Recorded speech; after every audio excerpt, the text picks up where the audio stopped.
මගේ යාළුවෝ හැමදෙනාම සාදරයෙන් පිළිගන්නවා එක්සෑම් මිත්‍රා YouTube channel එකට.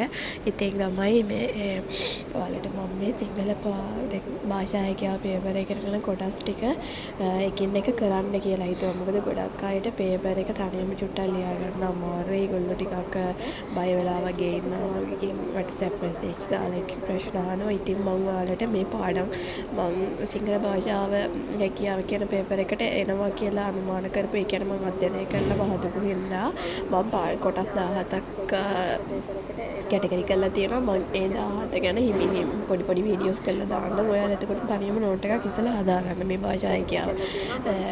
එතකොට ලේසි ළමයි ඔයාලට මේ මේක ලියන්න. දැන් මේව දන්නේ නැතුව සමහරුන්ට මේව මතක නැතුව කොහොමද අර නෝට් එකක් හදාගන්න අමාරු. කියන්නේ පේපර් එකක් එකපාර ලියා ගන්න අමාරු. කිසිම නෝට් එකක් නැතුව කිසිම දැනුමක් නැතුව ඒ හින්දා මම දැන් අද සිංහල අක්ෂර මාලාව ගැන කියන්න ළමයි. හරිද? සිංහල අක්ෂර මාලාව ගත්තාම අක්ෂර 60ක් තියෙනවා. මේ අකුරු 60 ළමයි හොඳට ඔයාලට තනියම ලියා ගන්න කටපාඩම් කරන්න පුළුවන් වෙන්න ඕන. මම දැන් මේ ස්ලයිඩ් එකේ මේ ස්ක්‍රීන් එකේ ෂෙයා කරලා තියෙනවනේ. ඔයාලා මේ අකුරු 60 ලියා ගන්න. එතකොට ලියාගෙන ඒක පොඩ්ඩක් කටපාඩම් කරන්න. මතක තනියෙන් බලන්න නැතුව ලියන්න පුළුවන් වෙන්න මතක තියාගන්න මේ අකුරු 60ම. හරිද? මේ අක්ෂර මාලාව අකුරු වල වචන ලියන්න. එතකොට ආකාර දීපිලි වලට හදන්න ඒ වගේ දේවල් වලට අවශ්‍ය වෙනවා. දැන් ඉතින් මේ අකුරු 60 ගත්තාම ළමයි මම මේ අකුරු 60 ගැන පොඩි හැඳින්වීමක් කරන්නම්. මේ අකුරු 60 අක්ෂර මාලාවේ ප්‍රධාන කොටස් දෙකයි. එකක් ස්වර සහ ව්‍යංජන කියලා බෙදෙනවා. ස්වර අකුරු ගත්තාම 18කුත් ව්‍යංජන අකුරු ගත්තාම 42කුත් තියෙනවා ළමයි. එතකොට දැන් මේ ස්වර කියන එක තවත් කොටසකට අනු කොටස් දෙකකට බෙදනවා. එකක් කෙටි ස්වර හා දීර්ඝ ස්වර කියලා. එතකොට ළමයි මේ දීර්ඝ ස්වර සහ කෙටි ස්වර කියන්නේ අර අපිට නිකන් අදින් කියන්නේ දෙන්න නැතුව ස්පිලි පාපිලි මොනවත් නැතුව ශබ්ද කරගන්න පුළුවන් අකුරු වලට අපි කෙටි ස්වර කියනවා. මොනවද පාපිලි ස්පිලි වගේ සහිත අකුරු වලට අපි දීර්ඝ ස්වර එහෙම නැත්නම් දිග් ස්වර කියලා කියනවා. ඒ ඇදෙන ස්වර ටිකක් ශබ්දෙන් ඒක දීර්ඝයේ ශබ්දේ ඒ හින්දා ඒකට දීර්ඝ ස්වර කියලා කියන්නේ. ඊට පස්සේ ළමයි ව්‍යංජන අකුරු ගත්තාම ව්‍යංජන අකුරු ගත්තාම ළමයි අක්ෂර 42ක් තියෙනවා. ඉතින් මේ අක්ෂර 42 ගොඩාක් වෙලාවට හොඳට මතක තියාගන්න බලන්න. ඊළඟට ළමයි අනුස්වාරය කියලා තියෙනවා. ඒත් මේ සිංහල අකුරු 60 සිංහල අකුරු මාලාව 60ට අයිති වෙන තව අකුරක් තමයි අනුස්වාරය කියන්නේ. ඊළඟට ළමයි විසර්ගය මේ අකුරු දෙකත් අපි සමහර වචන ලියද්දී පාවිච්චි කරනවා. ඉතින් ළමයි ඊළඟට තියෙනවා මේ ආයෙ ළමයි වර්ගාක්ෂර කියලා කොටසකට බෙදෙනවා. වර්ගාක්ෂර තියෙනවා ළමයි 25ක්. ක වර්ගය, ච වර්ගය, ට වර්ගය, ත වර්ගය, ප වර්ගය කියලා. ඉතින් ඒ ටිකත් ඔයාලා මතක තියාගන්න. ඊළඟට වර්ගාන්ත අනුනාසික අක්ෂර කියලා තියෙනවා. සංඥක අක්ෂර 5ක් තියෙනවා. අන්තස්ද අක්ෂර කියලා තියෙනවා. එහෙම නැත්නම් අපි කියනවා අර්ධ ස්වර අක්ෂර කියලා. ඊළඟට තියෙනවා ළමයි ඌෂ්ම අක්ෂර 5ක් තියෙනවා. තව තියෙනවා මහා ප්‍රාණ අක්ෂර, අල්ප ප්‍රාණ අක්ෂර කියලා.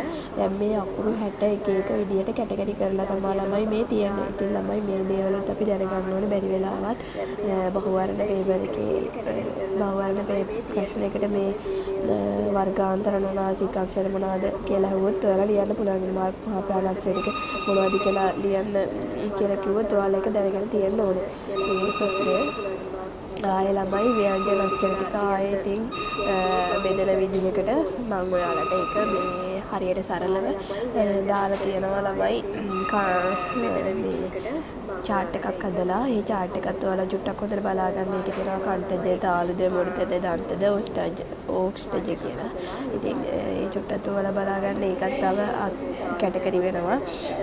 ඊට පස්සේ ළමයි මේ අකුරු උප්පත්ති ස්ථානය අනුව වර්ග කරන්න පුළුවන්. උප්පත්ති ස්ථානය අනුව වර්ග කරනකොට තමයි කාණ්ඩජාක්ෂර, තයලජාක්ෂර, මුල්තෙදක්ෂර, දන්තදක්ෂර, ඕෂ්ඨද, කාණ්ඩද, තාලුද, කාණ්ඩද ඕෂ්ඨද, දන්තද ඕෂ්ඨද, පූර්ණ නාසික විඳි කියලා ආයේ මේ උප්පත්ති ස්ථානය අනුවත් අක්ෂර ටික වර්ගීකරණය කරන්න පුළුවන්. ඉතින් ළමයි ඔයාලා මේ ටික මේ නෝට් එක ඔයාලා හොඳට කොහේ හරි ඔයාලා පොතක් අරගෙන ලියා ගන්න පුළුවන්. ඉතින් නෝට් එක හදාගෙන ඔන්න අක්ෂර මාලාව ගැන ඔය ටික තමයි තියෙන්නේ. පොඩි අසනීප තත්ත්වයක් තියෙනවා ළමයි. ටිකක් හොද වෙන්න කල් යනවා. ඉතින් මේකත් එක්ක තමයි මේ දැන් ඔයාලට මම අද වීඩියෝ එකක් ගන්න හිතුවේ. ඊයේ වීඩියෝස් කරන්න බැරි වුණා ඇත්තටම. ඉතින් අමාරුවෙන් හරි මේ ටික කරන්න ඇත්තටම ළමයි ඔයගොල්ලෝ මං කැමති මේ මගේ වීඩියෝස් බලලා එක්කෙනෙක් හරි අර ග්‍රාම නිලධාරී කියන ජොබ් එක ගන්න පුළුවන් වෙනවා නම් එක්කෙනෙක්ට හරි ඉතින් මං හරි කැමතියි ළමයි. ඉතින් ඔයාලට මං එක්කෙනෙක්ට එහෙම කියලා කියන්නේ නැහැ ළමයි. මං එක්ක එකතුලා ඉන්න හැමෝම යාළුවෝගේ මේ එක්සෑම් එක දෙන හැමෝම යාළුවෝගේ එයාලා හැමෝම මේ ජොබ් එකට යනවා නම් මං හරි ආසයි.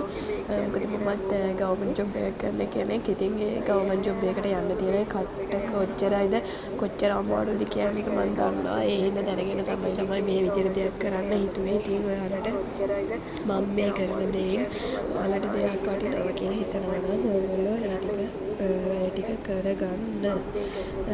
ඉතින් හරි අද දවසට අක්ෂර මාලාව සිංහල අක්ෂර මාලාව ගැන කරා. ඔයාලා නෝට් එකක් හදාගන්න. තව මොන හරි ඔයාලට දෙයක් ඕන නම් මට කමෙන්ට් එකක් තියන්න. මම අනිවාර්යයෙන්ම ඒ සම්බන්ධ වීඩියෝ එකක් කරනවා. හරි එහෙනම් ඔයාලා හැමෝටම සුබ දවසක්. භාෂා හැකියාව කියන කෙටි සටහන ඔයාලට පොතක් විදිහට ලබා දෙන්න පුළුවන්. ඔයාලා කැමති කෙනෙක් ඉන්නවා නම් අපේ ඩිස්ක්‍රිප්ෂන් එකේ තියෙන WhatsApp අංකෙට WhatsApp මැසේජ් එකක් දාන්න. මේක පොතක් විදිහට හදලා දෙන්නම්. ලංකාවේ ඕනම ප්‍රදේශයකට බෙදා හැරීම නොමිලේ සිදු කරනවා. පොතේ මිල විතරක් කියන්නේ පොතක් විදිහට මේක අපි ඔයාලට හදලා දෙන නිසා ඒකේ ගාස්තුව විතරක් අපි අය කරනවා. බෙදා හැරීම් ගාස්තුවක් ගන්නෙ නැහැ. ඒක ලබා දීම අපි නොමිලේ සිදු කරනවා. ඉතින් ඔයාලට ඒ අවශ්‍ය නම් මේ සටහන පොතක් විදිහට ලබා ගන්න ඕන කෙනෙක් ඉන්නවනම් ඩිස්ක්‍රිප්ෂන්